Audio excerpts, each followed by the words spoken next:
full moon and release billions of sexual cells which will reproduce when they happen to meet. On the sides of the shell-studded battleships, the fertilized eggs grow, become larvae, and mingle with the mass of plankton. There the predators await and swallow them in vast quantities.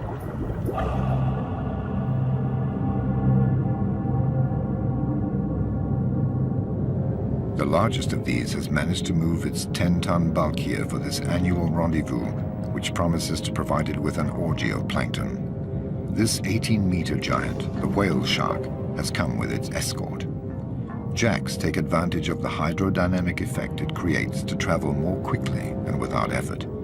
They adhere to its lips in the hope of gleaning a few scraps of food.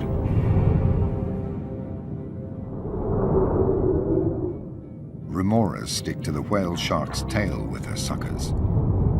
They too are waiting for a few leftovers.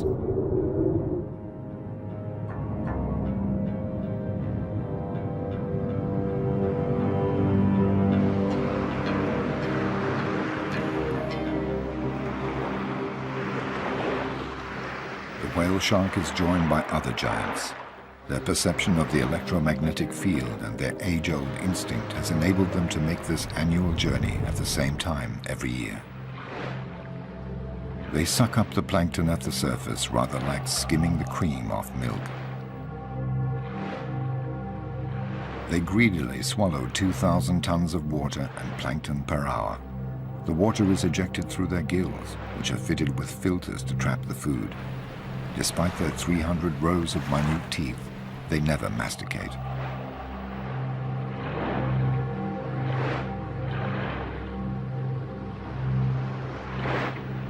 Their horizontal swimming enables them to feed continuously while clearing their filters of the excessive plankton.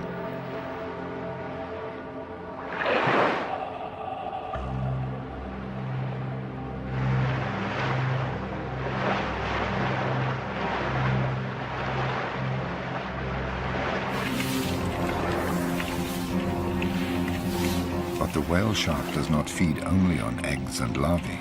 It also sucks up anything that's small and has fins. Dozens of anchovy, too busy to get out of the way, are gobbled up in a single movement of the lips.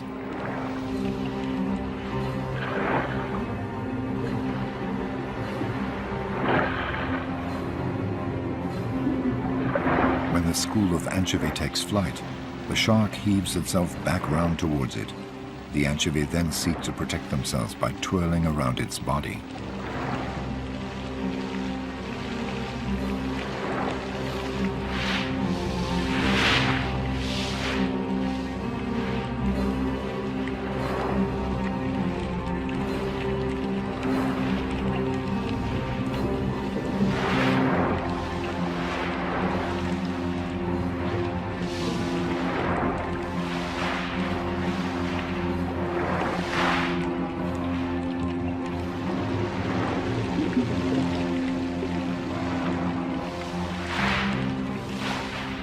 Then the whale shark straightens up vertically, and in this uncomfortable position, herds the anchovy towards the surface, trapping them there so it can snap them up more easily.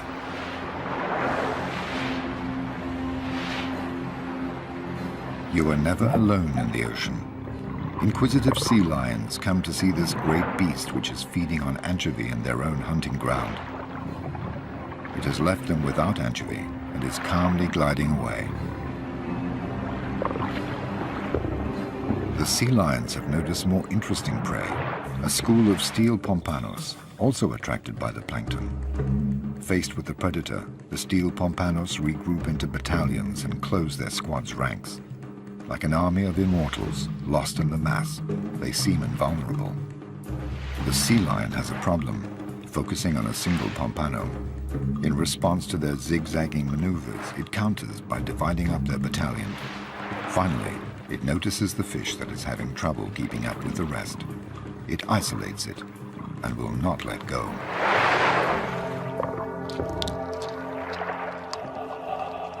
The sea lion, which has no hands to seize its prey or suitable teeth to tear it to pieces, breaks it up by hitting it against the surface of the water.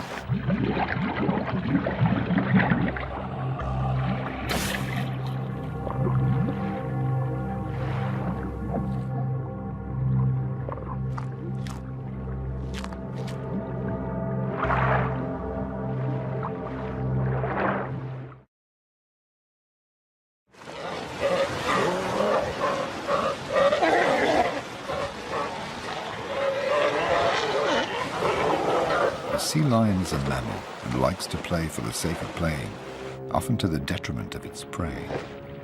The turtle is a difficult prey since it has so many scales and a razor-sharp beak, so the sea lions tease it half-heartedly for a bit of fun.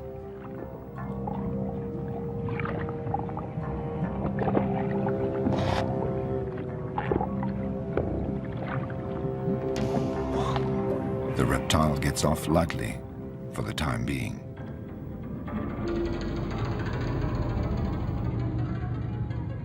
But fish also abuse the slippery surface of its shell to remove their parasites.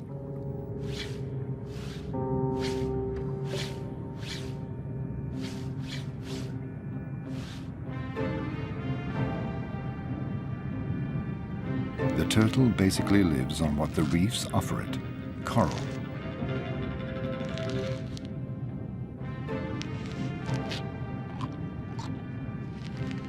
While it cleans the coral, the fish clean its shell.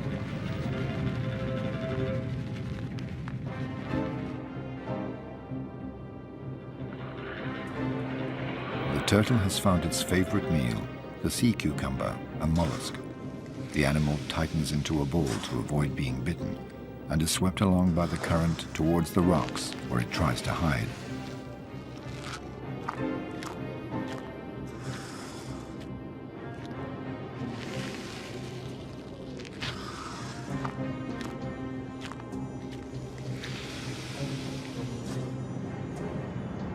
The turtle can migrate thousands of kilometers to feed or to find a mate. Coupling occurs on the surface. It's a procedure that takes time, and the turtles need to breathe.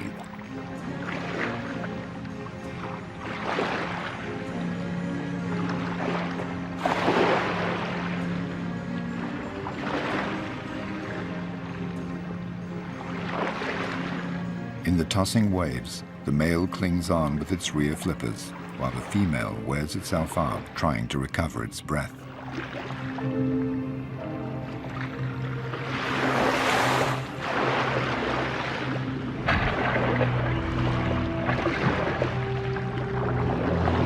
The female will cross an entire ocean to lay her eggs.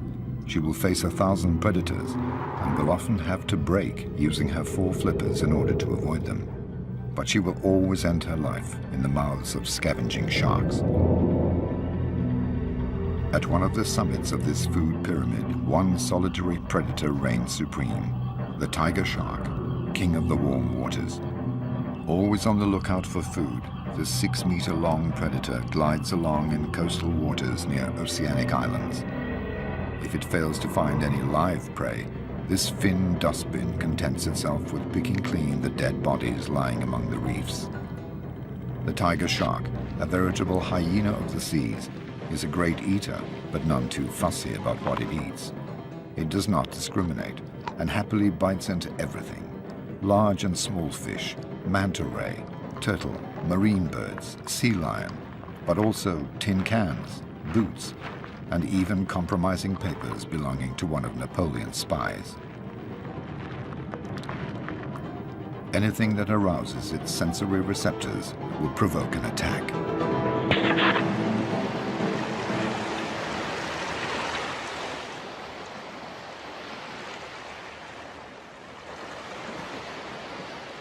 The November full moon shines over the Galapagos Islands. Darwin's Island is the gateway to the infinite expanse of the Pacific. 10,000 kilometers of blue, of marine currents, storms, and deadly traps. Every year, during the full moon of November and December, numerous species of fish come together and initiate their love ritual, which ends in sexual debauchery.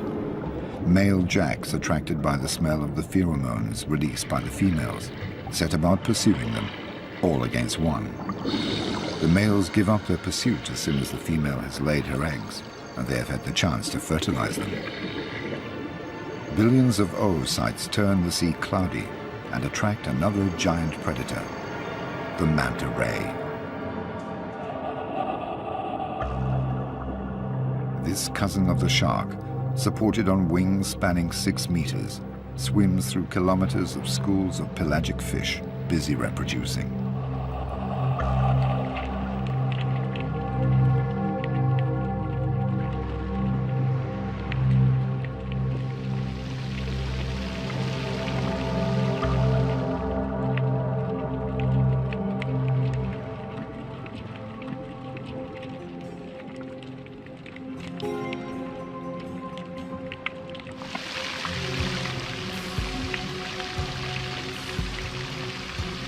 With its large mouth open, the manta guzzles down the eggs, rushing the groups of fish which close ranks.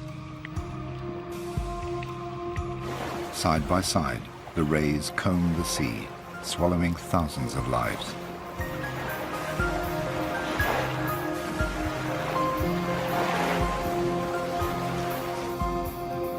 On both sides of its mouth, the manta unrolls the cephalic lobes, which it uses as a spoon to gulp down the plankton.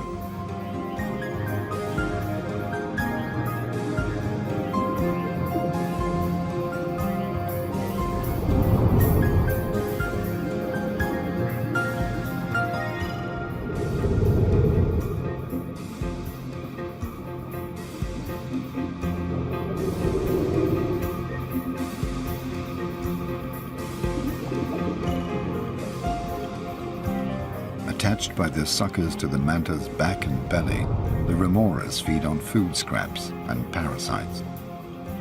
And on the remora's back, other parasitic fish bustle about and clean them in turn. Alongside the food pyramid, there is a cleaning pyramid.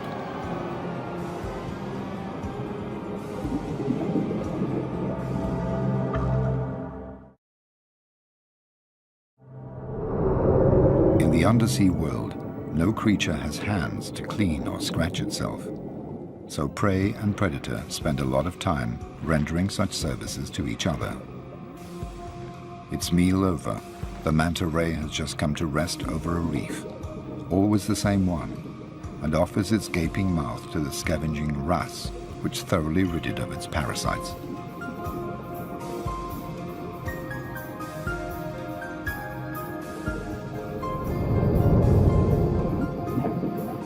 Here are the sea lions again, inspecting the manta ray's large unfurled wings with a view to turning them into a playground.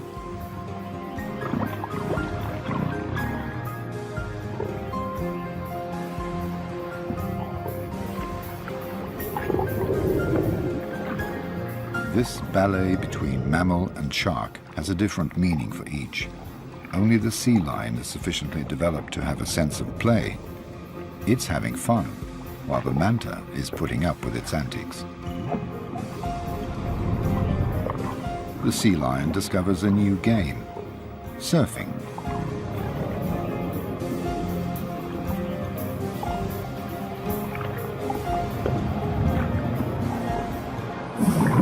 In the vast blue expanse, nothing is wasted. The manta ray's excrement makes the remoras happy.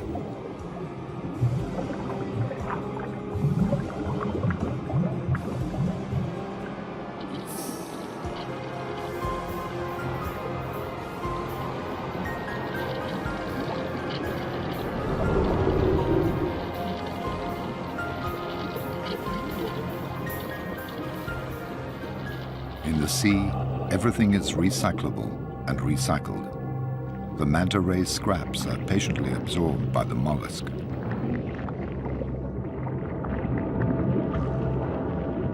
The mollusks suck up the food, grind it with their small teeth, detaching the particles and bringing them back to their oral cavity.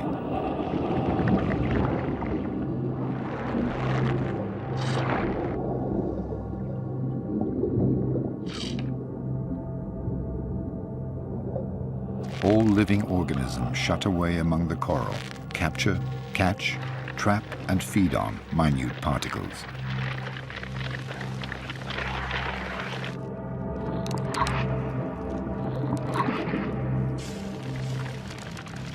When life abounds in diversity, there is considerable interaction between animals and intensity of predation. Over the millennia, the animals invent new strategies for survival or capture. Camouflage is the most sophisticated form, where the creature attempts to blend in with the surroundings on account of its appearance, movements, or color.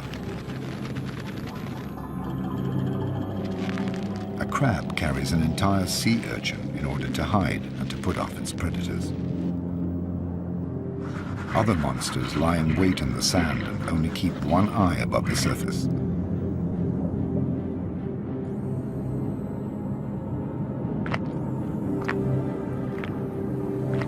The king of camouflage is undoubtedly the octopus. It can change color at any time by simple contraction and relaxation of its pigmented cells, the chromatophores. It confuses its enemy and allows it to swoop down on its prey. Its meter-long tentacles crush the large crab in a few minutes, and then its sharp beak tears it apart.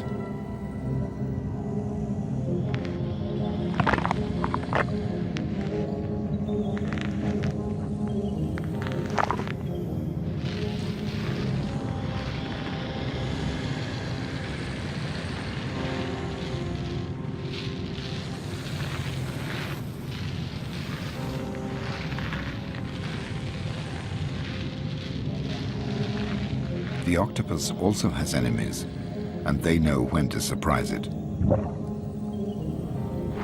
Today, this female octopus is building her nest to lay her eggs. As she has no bones, she can adopt any form and can slither into the smallest of holes. There she protects herself from predators by blocking up the hole with stones. Here she lays between 100,000 and 400,000 eggs and hangs them for 2 months in cocoons no larger than grains of rice. She carefully ventilates them by fanning a current of water around them until they hatch. While she's taking care of her future offspring, she stops feeding for 2 months and will therefore die as soon as they are born. But after 30 days, the water has suddenly got colder. This will delay the hatching of the eggs. The female is weakening fast. Will she live long enough to look after her eggs until they hatch? Driven by necessity, she makes the mistake of leaving her den to look for food. Her neighbors, the moray eels, which usually distrust her, sense that the balance of power has changed.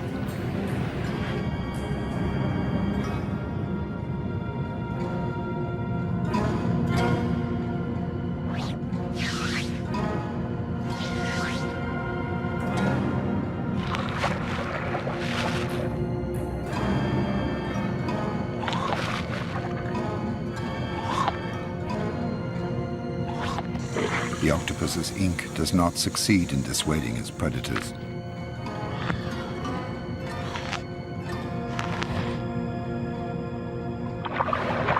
The moray eels do pirouettes, rather like crocodiles do, to tear off meat.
The final struggles of a mother who wanted another month of life to ensure the survival of her babies.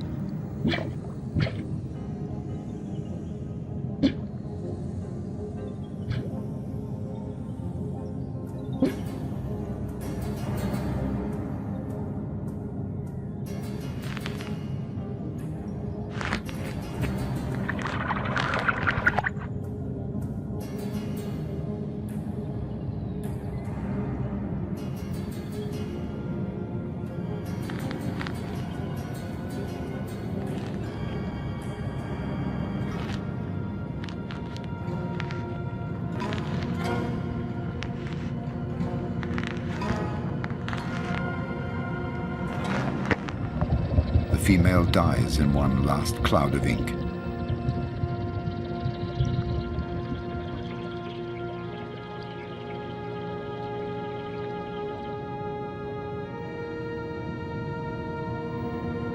Her death means the death of all her eggs, which will dry out for lack of care.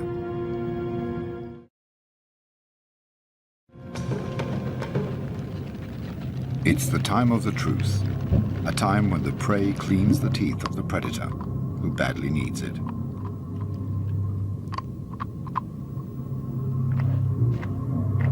All forms of life happily participate in this symbiotic relationship. No nook or cranny is spared, even the most risky.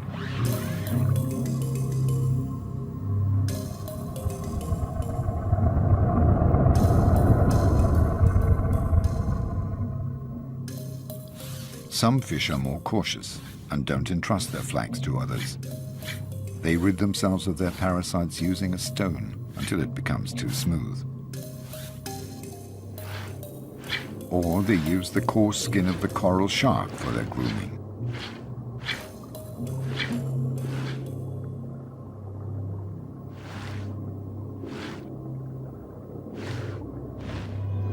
The coral shark has a problem. It is not quick and agile enough to catch a healthy fish. It therefore depends on the preparatory work of other fish. These hound an octopus and wound it. The meal is ready, and the coral shark only has to help itself. A relationship of service is also established between the coral shark and the jack. The jack sets about hunting. It attacks and wounds an ailing creole fish. The creole fish shelters in a cavity. The whole population of the reef comes rushing in for the kill. But the sharks drive all the other creatures away and fight over the prey. It's every shark for itself. It's a matter of seeing who will be most adept at working its way into the rock crevice.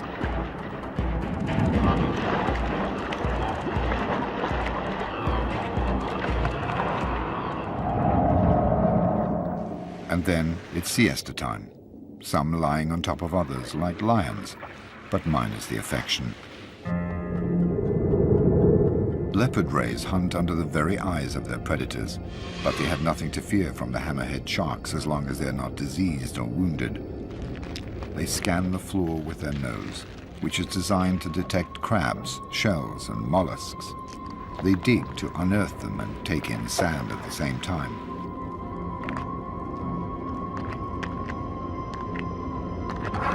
Despite their powerful jaws, they sometimes have difficulty grinding shells that are too thick.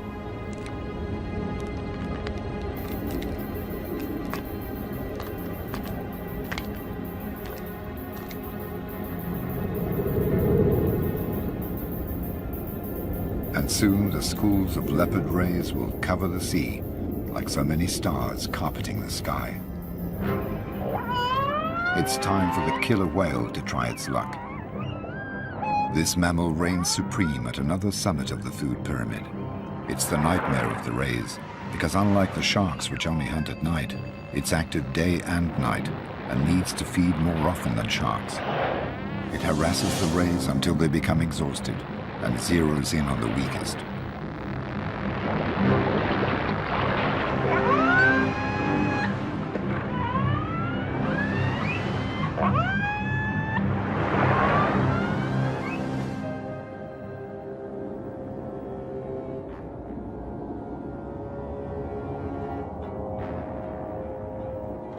In the deep, night quickly takes hold.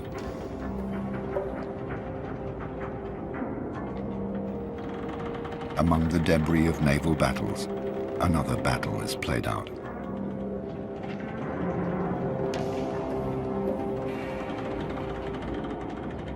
Oocytes, plankton and worms in all shapes and forms bustle about, grow and transform.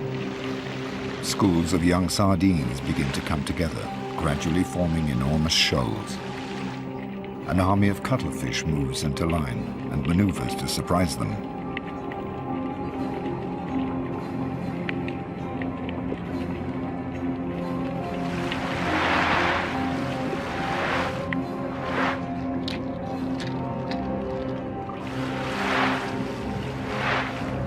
The cuttlefish has 2 tentacles and 8 arms. It launches its 2 tentacles like harpoons and stores its prey using the suckers covering its arms.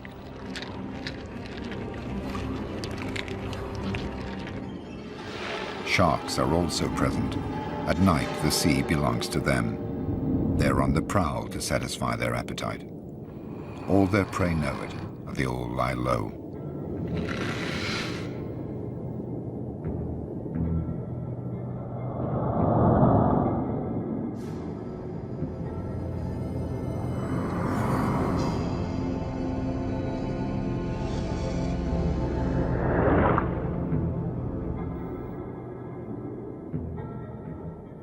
Others don't bother to hide, for they are toxic and their stings are poisonous.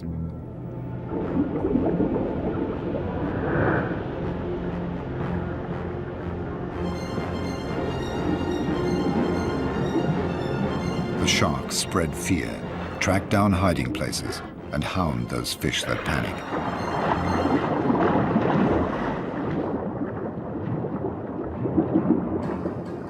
This fish has hidden itself well, but it's disturbed by a lobster. Its movements attract the attention of the pack.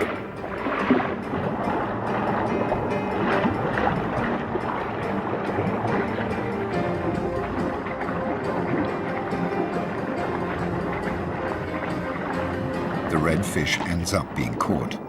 A parrotfish looks for a refuge.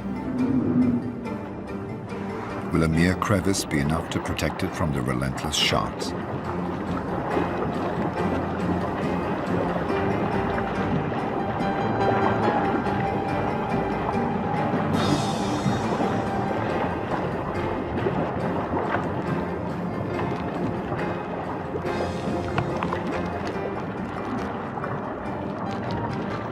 Parrotfish captured by the most skillful causes a frenzy. The sharks lose all their inhibitions and turn on each other.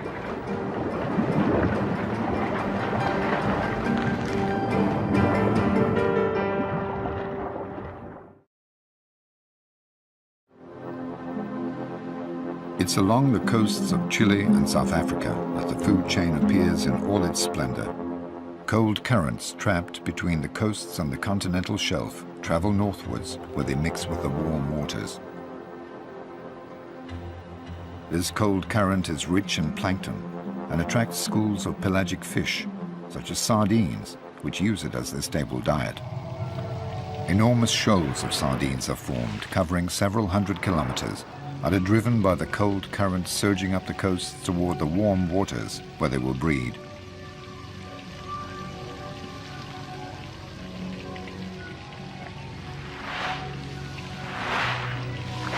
But they haven't got there yet.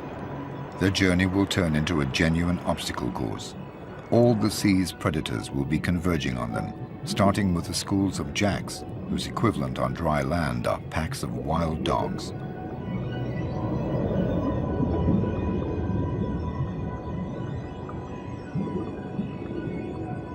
Jacks are very ambitious when they're hungry. Their upper jaw contains an extra row of formidable canine teeth. They depend on their visual acuity, and so can only hunt during the day. The jacks start by forming a wall on one side, then a second wall on the other side. They channel the long ribbon of sardines, pushing the shoal to make it more compact. Then they divide it into sections.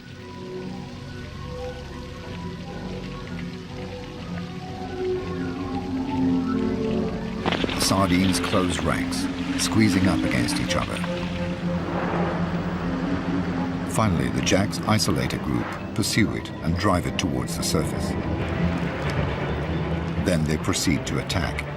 The first of the many feeding frenzies that the sardines will suffer is beginning.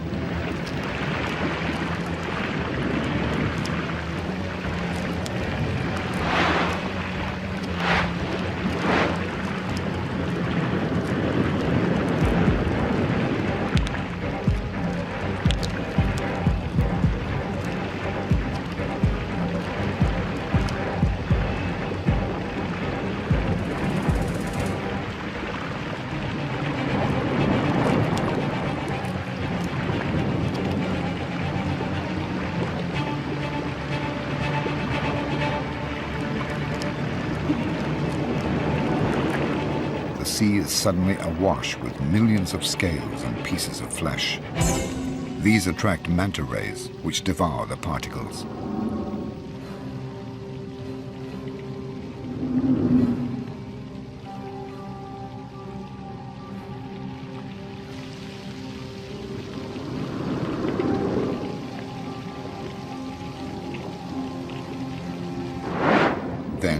Jack's frenzy has died down. Larger, though no less voracious fish take over. The wounded or dead sardines fall through the water at a breathtaking speed, but will not have time to reach the ocean bed.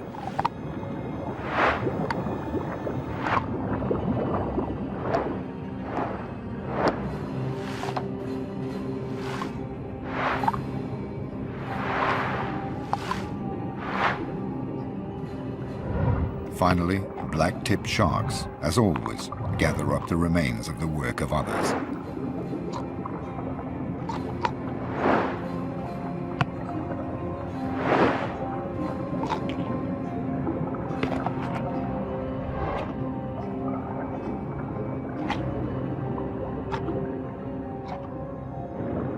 When the sardines have all been devoured, the jacks regroup. They feel heavier, they digest, and it's their turn to be vulnerable as they close ranks again. They have sensed the threat of their predator, the bottlenose dolphin.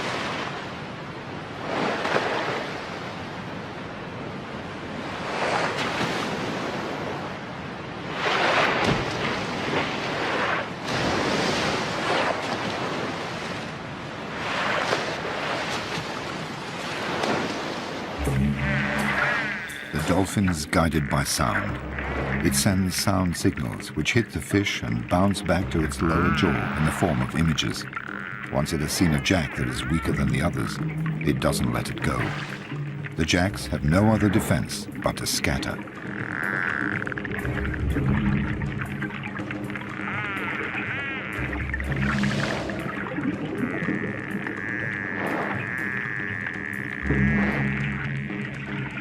The dolphin can simultaneously snatch and swallow several fish per minute in a single movement.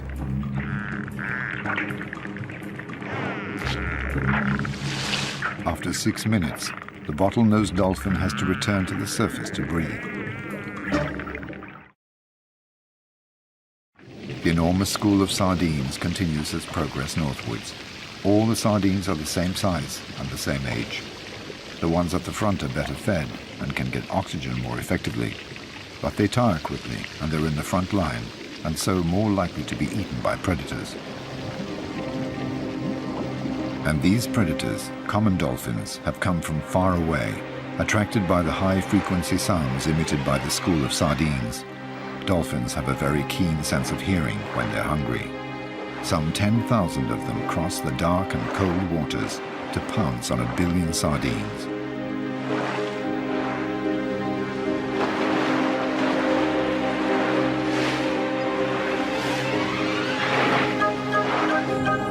They are all there, the females with their young pressed against their belly, supervised by groups of male guardians. The oldest trail at the rear.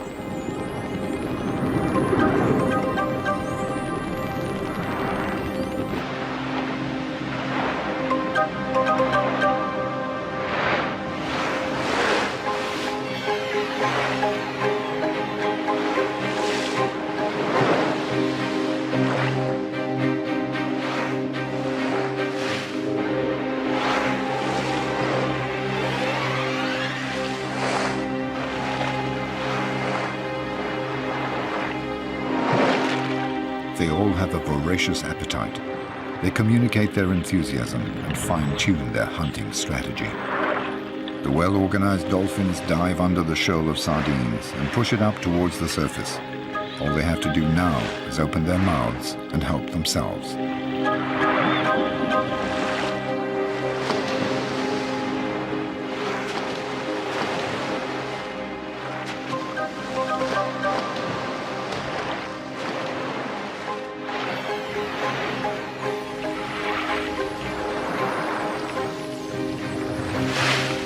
The sardines, for their part, have a common defense strategy. Pirouette in complicated figures to disconcert the attackers and ensure that they always have another sardine at their side. Sharks have a keen sense of smell when they're hungry.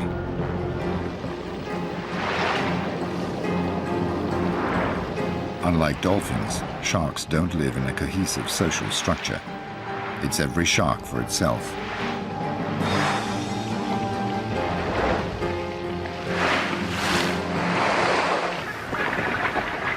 A fourth species of predator has noticed the shoal.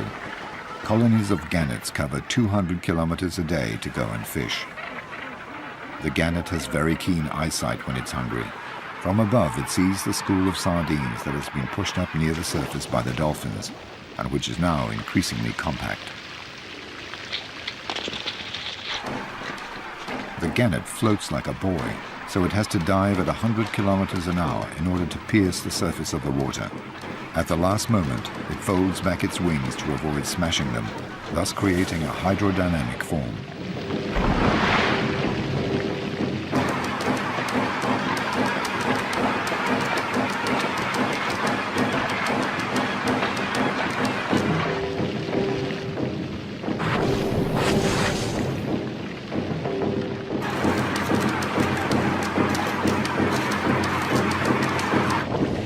Gannets dive in successive waves, up to 30 meters deep. Sometimes the shoal manages to place itself beyond the reach of the birds' beaks, and the gannets tire.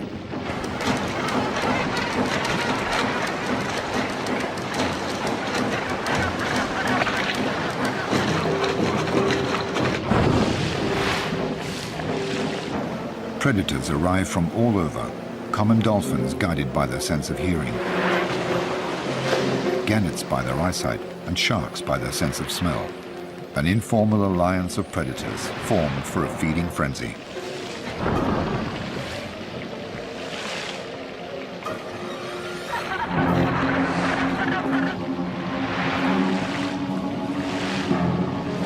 And soon the greatest predator will make its presence felt, the bride whale.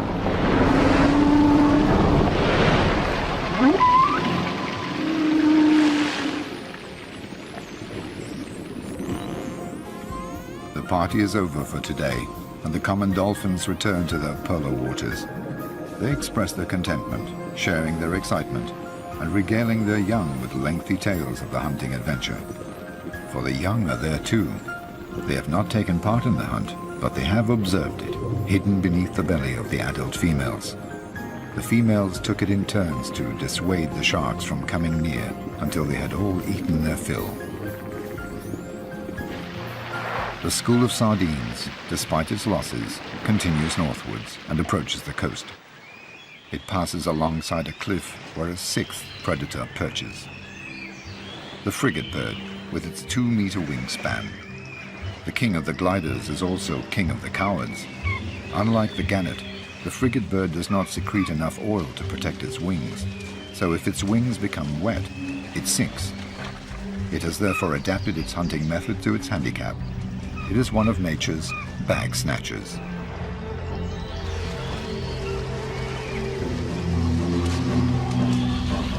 Under the water, the sharks jam an isolated school of sardines up against the surface to finish it off.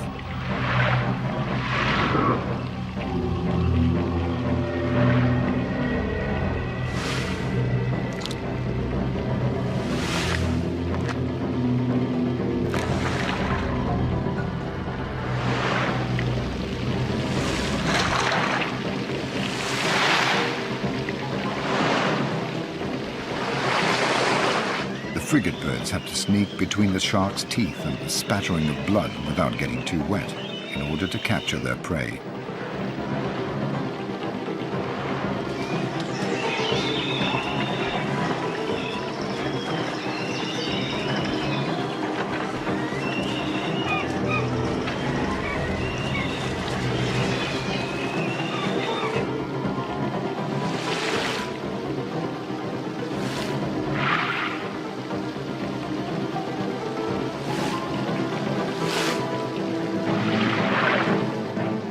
When one of the frigate birds captures a sardine, all the others hurl themselves onto it to get their share. Finally, what remains of the school of sardines arrives in the warm waters of the north to breed there. For many of the older sardines that have already made the journey often, this will be the last one, because the food chain is dominated by one supreme, invisible predator, Homo sapiens.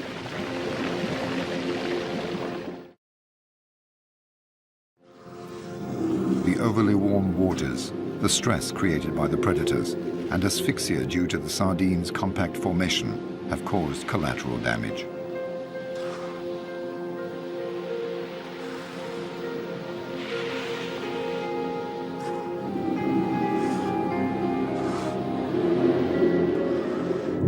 Carried along by the current, they will not go far because refuse collectors are following their tracks.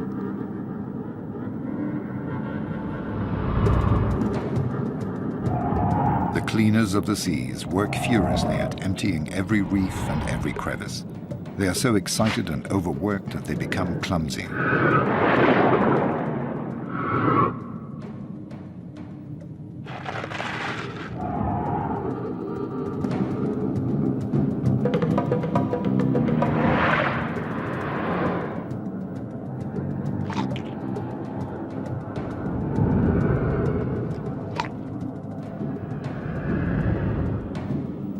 Everything is cleaned. Thanks to the sharks, the sea will always be clean. This one-month frenzy comes to an end when the ferocious predator turns into a docile patient, imploring a wrasse to clean its teeth.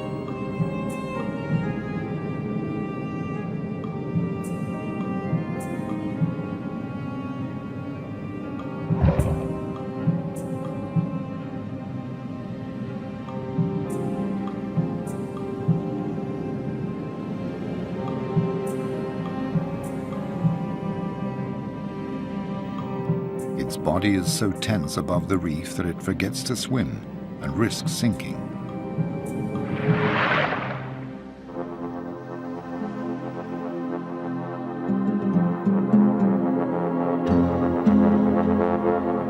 The southernmost tip of Africa, at the Cape of Good Hope, where the warm waters of the Indian Ocean meet the cold waters of the Atlantic, is where we find the largest of the predators, the great white shark.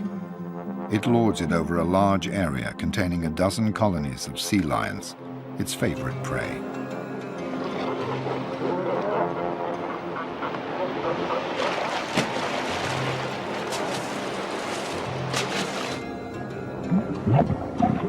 The sea lions frolic about in the kelp, which they take the opportunity to gulp down in order to fill up with vitamins. In a radius of a few meters around the island, they feel safe thanks to the shallow water. Among the panic-stricken sardines, they're enjoying themselves, playing with the cormorants.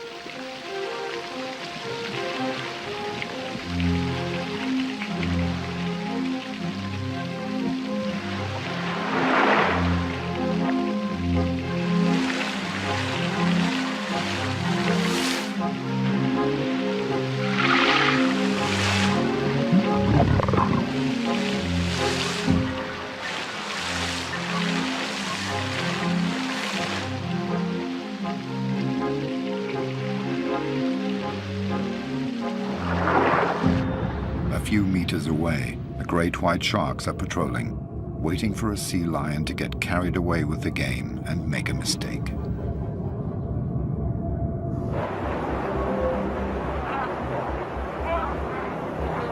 Some 20 great whites are laying siege to these 2,000 sea lions on the little island.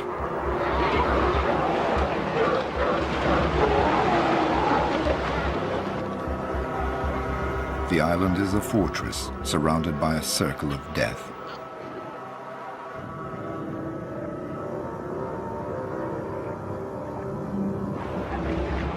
The 6-meter-long great whites glide close by the island, but don't dare penetrate the kelp which surrounds it, out of fear of getting stuck there among the rocks on account of their size. This predator and its prey have swum face to face for thousands of years.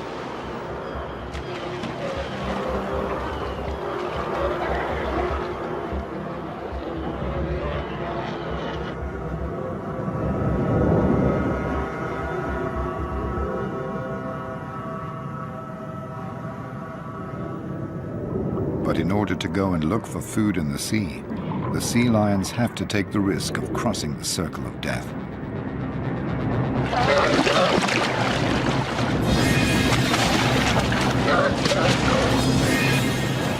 The sea lion is knocked about, but as happens every so often, it manages to escape thanks to its agility. Back to the school of sardines. Surviving fragments are returning to cold water.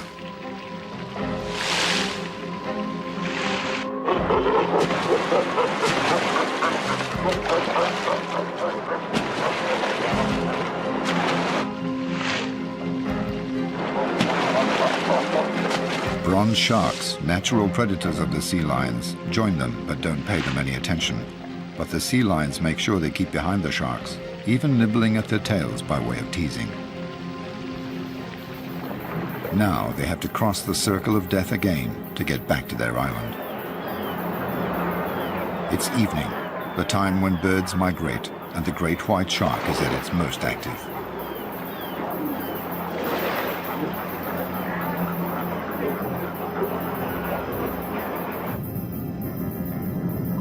For their part, the sea lions are tired after their long journey and are less vigilant.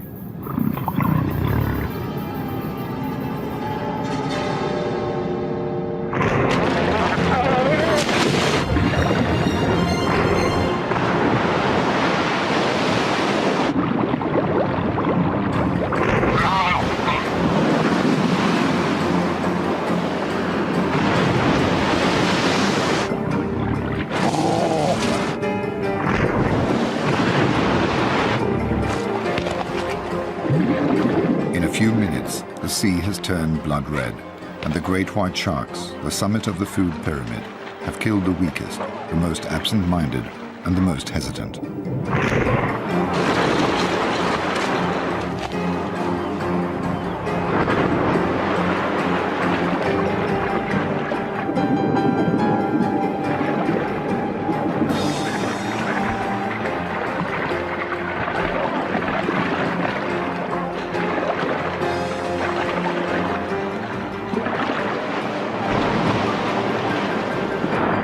Over the course of thousands of years, each animal in its own way has brought about a natural selection amongst its prey. It has enabled its species to reproduce only its best elements in order to survive, evolve, adapt, and become stronger.